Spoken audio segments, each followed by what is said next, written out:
Pag-aralan natin ang matinding naganap na laban sa pagitan nila Super Grandmaster Wesley So and Super Grandmaster Jose Ibarra ng Spain. Naglaban po sila sa katatapos lang nitong nakaraang Title Tuesday. Kung makikita nyo po dyan, nagharap sila ng face-to-face dito sa nakaraang FIDE World Teams Rapid and Blitz Championship na ginanap sa Hong Kong at ang inyo pong lingkod ang kumuha ng video na yan. Hindi pa ako makaget over mga kamatya sa saya dahil halos nakita ko ang mga super mamaw na chess players sa buong mundo. Kabilang na si world number 1 Magnus Carlsen.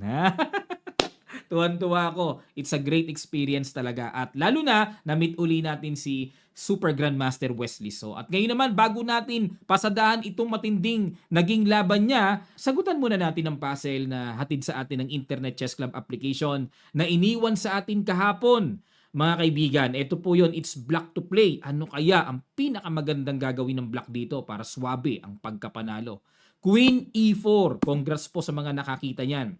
At binuksan ang bishop. Pagtulak ng pawn, may threat sa queen, pero merong knight Check. E1, dalawa ang nakacheck, iwas ang king at kakainin ng libre ang tore. Ayun. Hindi naman sa lahat ng pagkakataon pipilitin nating mamatchas ang kalaban. Okay? Kung meron tayong lalamang talaga ng matinding materyales, no? Lalamang tayo ng material, it's enough na po para maparesign ang kalaban natin. Okay? Download na po kayo ng Internet Chess Club application para magamit nyo na pang training. Maganda po ito sa pang puzzle-puzzle, pampalakas ng imagination, calculation, at marami pang mga bagay na ma-enhance sa atin sa pamamagitan ng daily puzzles na hatid sa atin ng Internet Chess Club application. Kaya grab yours now, downloadable po sa Play Store at App Store. Ang site makikita nyo lang din sa description ng video na ito. Alright, white dito si Wesley. Ang ginawa niya kay Jose Ibarra, tumira siya ng knight F3, nakiramdam muna, nag-knight F6, C4, English opening, D6, D4 na, hindi na po English ito, at nauwi na sa King's Indian. Pero dito, medyo may kakaibang in-apply si Ibarra. Kasi ang normal niyan, Bishop G7, tapos pinapa E4 ang puti. Pero dito, medyo katakataka na pinigil muna ni Ibarra ang paparating na E4. Dahil siguro iniisip ni Ibarra na malakas ang E4, pigilan niya muna, kontrolin niya muna, at inapplyan naman ni Wesley kaagad ng panghatol dyan sa Bishop F5 na yan. Dahil pag namumove nga ang Bishop, naiiwanan yung B7 pawn, inaatake talaga ng Reyna yan. Nag B6, ayan. Medyo pangit po na masasabi ang tulak ng B6 kasi dapat ang bishop nandyan para solid ang queen side. Pero kung nasa kabila na ganito, butas po ang light squares. At tingnan natin, tatamaan mamaya yan. Nag G3, bishop G2, ayan na nga, a-applyan na kagad ng pressure ni Wesley. Bishop G7, bishop G2, nako, ang lakas ng atake. At nag knight C6. Isa pang kakaibang in-apply ni GM Ibarra, parang hindi siya natatakot sa diagonal na yan. Tumira ng queen A4 si West para atakihin ang knight, dinipensahan ng bishop, at bumaba lang. Matapos na lumihis ang bishop sa control dyan, baba na. At dito syempre, ang goal dito ng puti, maka E4 mamaya. Principle, to control massively or makapal na control sa sentro, mas mainam. Nag-castling din. At nag-bishop F5, binalikan ni Ibarra yung Reyna, inatake at parang ini-invite pa niya, no, na pinoprovoke pa niya na mapa E4 pa talaga dito, no? Pero yan po ay bago. Kasi balik tayo, para po sa inyong kaalaman, ang mga nakatala na sa libro, yung mga nagawa na dito, may tumira na ng H6, may tumira na ng bishop G4, may tumira na ng A6, exactly sa posisyon na to. Ayan, para po sa inyong kaalaman, ha? Bishop F5 ang ginawa, bago. At nag-E4, sinangga ni Wesley. Bishop G4, yun pala ang gustong mangyari. No? Para mapakomit talaga, Bishop G4, at ang threat ay kakainin ang knight. Pag kinain, mabibitin ang pawn sa D4. Agad namang dinipensahan ni Wesley ang pawn sa D4. At dito nag-knight D7. Talagang, ayan na, may pressure. Nag-queen D2. Para kumpletuhin ang depensa sa pawn D4, ini-5 na. D5 syempre para solid ang center. Kinain ang knight, kinain din, knight d4. Yun po ang idea para makapasok ang knight. At nag-bishop g2. Kasi, para po sa inyong kaalaman, kung kakainin yan, pabor na pabor yan sa black, lalakas ang bishop, at magagamit pa yung e5 square ng knight, makakalundag dyan. Lalakas po yan. Kaya mas mainam talaga na iiwas muna at nag-rook c8 na dito. Mukhang iaamba na magsi c5 o kaya c6, no? Para magkaroon ng gamit ang tore. Kinain lang ni Wesley, ayun, kinain na. Bakit kinapture? Takes, meron kasi siyang malakas na knight b5. Atake sa a7, atake sa d4. Nag-a5 lang, iniwas ang pawn at kinapture na ngang tuluyan ang pawn sa d4. Pero alam nyo, mga kamatsas, sa pag-aaral or sa mundo ng King's Indian, kahit lamang ng isang pawn sa ganyan, buhay na buhay naman ng bishop, masasabi ko pong mahirap pa rin ito sa puti. Mahirap pa rin kasi buhay na buhay ang bishop Kahit one pawn up pa dito ang white. Rook a d1, okay, para depensahan ang knight. Nilagyan na ng knight c5. Nag-F4, ayun. Pagka ganyan, nakaamba, balak ni Wesley na bumira ng malakas na atake sa E5, nag-Rook C E8. Ayan, nagbago na yung isip ng tore. Wala na kasing sense sa C-file, nilipat na po. Yun nga lang, medyo naipit yung isang tore. At nag-Rook FE1, syempre.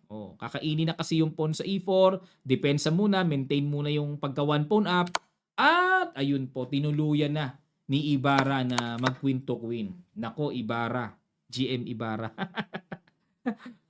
Lagyan natin ng GM kasi pag Ibarra lang parang parang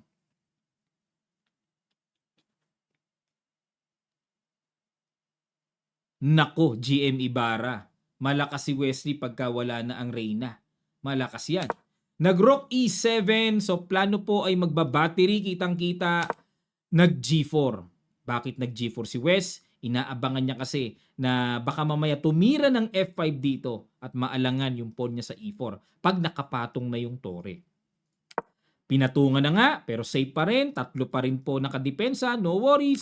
Ayun, inagapan ni Wesling maihatid talaga ang pawn niya sa G5 para talagang walang F5. Kasi ito talagang F5 mga kamatsas, ang key para mabawi sana yung E4 Pero napakaganda ng paghahanda, yung preparasyon ni Wesley, mahatiran muna ng pawn sa G5. Hindi pwede yung F5 dahil i-end pasan capture lang yan. May nakaabang na.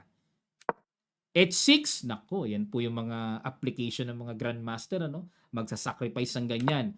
Pero in H4 lang. Para po, sa inyong kaalaman, pag kinain po kasi yan, magkiking H7 lang. Madali lang mabawi. At the same time, eto na naman si F5 paparating na. Nawala na yung bantay. 'Di ba? Kaya wag po tayo magpapautak sa kalaban natin o kalaro natin pagka in-applyan tayo ng mga ganyan. Hindi ko mo may libre, mag-isip-isip muna tayo, 'di ba? Yan, H4 lang para solid pa rin ang G5. Kinapture na, capture at nag-King G7, King F2. Ayan na. Okay, para kontrolin ng endgame, talagang ang best escort daw ng endgame ay King. Ika nga, sabi ng aking coach noon na nagturo sa akin. King ang best escort daw ng endgame. At nag-Rook H8. Ayan, para kontrolin ng H-file, para may pasok-pasok mamaya. Nag-Rook H1. Sinalubong lang ni Wes. Takes. Yun nga lang. Hanggang sa pagkakataong ito, hindi pa rin nababawi dito ni Ibarra yung isang pawn niya. Nag-Knight B4 para makagulo-gulo, tiniret ang pawn. At nag-Rook dito lang. Kasi po, kaya bumaba si Wesley at hindi niya tinirahan ng B3, baka mamaya kasi mag-knight C3, makagulo-gulo, kung ano pang magawa niyan. Kaya rook dito lang muna para nananatiling ang pawn ay nandyan, walang knight C3, knight C5 ulit, binalikan na yung pawn sa E4, at king na po ang pinangdepensa. Yan ang talagang dapat gawin. Napakaganda ng G5 po ni Wesley dahil hindi makatulak-tulak ng F5 anytime i-end pasan. Ang ganda, no? Ang ganda. Nag-Rook E8. Nako, yan ang mga pagkaganyan mga kamatsas, pakikiramdaman nyo bakit tumira. Laging babasahin yung mabuti. Rook E8, hindi lang po yan basta umatras. Yun papasok doon mag-genius inunahan ni Wes. Paporma ka pa dyan Unahan na kita. Inunahan na ni Wesley sabi niya. At nag-Rook B8. Ayun, hindi makuha sa H-file pero may pintuan pa ring pag-asa si Ibarra na makagulo-gulo sa pamamagitan ng pagtulak ng B5 kasi kailangan niya makagulo eh. Kailangan niya makaatake eh.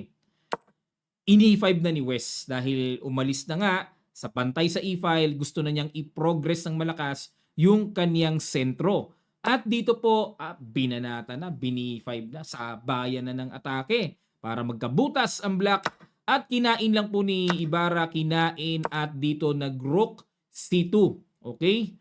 Ito yung masasabi ko mga kamatyas dito kung medyo nangangatog pagka ganito. Yung medyo crucial na ganito kasi may counterplay din ng black. Ang hirap ng decision making sa ganito ha. Kailangan well controlled, well composed ka pa rin. Dapat di ka bibigay, ang isip mo buhay pa rin, alisto pa rin kumbaga.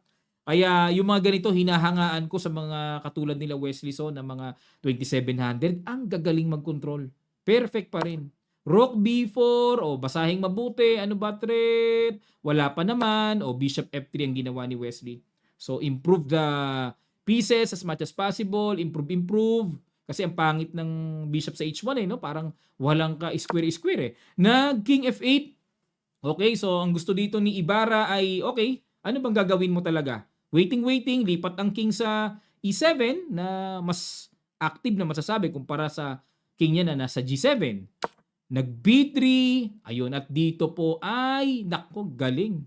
Nag-apply po si Wesley ng ano talaga ng matinding trap dito In-applyan niya Kasi pag B3, tinan niyo po, mga kamatyas, ano nasa isip niyo na pwedeng gawin ng black dito? Yung talagang may kurot may pressure ang dating Inabangan pala ni Wesley yun. Pinurovoke niya. Galing. O tingnan nyo O tama kayo. Tama kayo. Ito, basagin, di ba? A4. Alam ko marami sa inyo nakaisip niyan. Basag. Yan talaga normal na gagawin. Pero akalain nyo, inabangan lang pala ni Wesley yan. Tingnan nyo evaluation bar Inabangan lang pala. O sige nga po, find a good move. Kung nakikita nyo, find a good move na pagkatira napaka-solid. Okay, sa ilang sandali lang tutuloy natin. Start.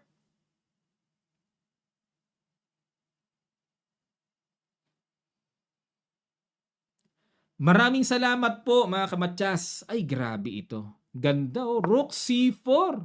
Swabe. May ganyan pala. At dito, sa hindi kapanipaniwala at hindi maipaliwanag na sandali, biglang kinainan ni Ibarra ng pawn sa B3 at sinakripisyong sadya ang tore. Ang binabalak niya, paki-imagine po, pag kinain ng tore, kakainin ng pawn sa A2, kumbaga, sa anong paraan hahabulin ng tore ang pass pawn? Yung A4 kontrolado ng knight, yung B1 naman may pawn na. Paano ngayon yan? Kakainin na lang ba ito? Tapos kain? Paano ngayon to? Sabi ko nga pinurovoke nga talagang sadya ni Wesley. Kinain niya lang ang tore at dito hindi na po tinuloy ni Ibarra ang laban. Naghatid na ng mensaheng resign. Nag-resign siya. Okay, kinilik na niya, resign. O bakit? Bakit po nag-resign? Kasi kung kakainin ang pawn sa A2, ayun may rook B8 check. Napasama pa yung pagkakababa. Ang ganda sana kung walang check, nandito yung king. Sakto. Shoot ang plano. Di niya napansin na ibaba na niya yung king niya. Si Wesley, no? Liit mata, raki kita. Pag check dito, angat, ito po kasi gagawin, ayun, huli. Hindi makaka-promote. Wow, talas ng mata, no? Laki ng pagkataas ng level uli ni Wesley ngayon Napansin ko, medyo tumapang at bumangis ang kanyang tira ngayon, mga kamatyas, ano? Okay, sana po natuto kayo sa napakagandang laban na ito. At marami pa tayong susunod. Abangan po natin yung mga paparating pang mga malakasang tournaments. Kung meron po kayong gustong ipa-analyze, sige po, lapag nyo lang sa comment section below, mga kamatyas. At titingnan natin. Pagka interesting, birahin natin. Ayan, maraming salamat po. At magkita-kita pa tayo sa mga susunod pa nating chess updates. God willing.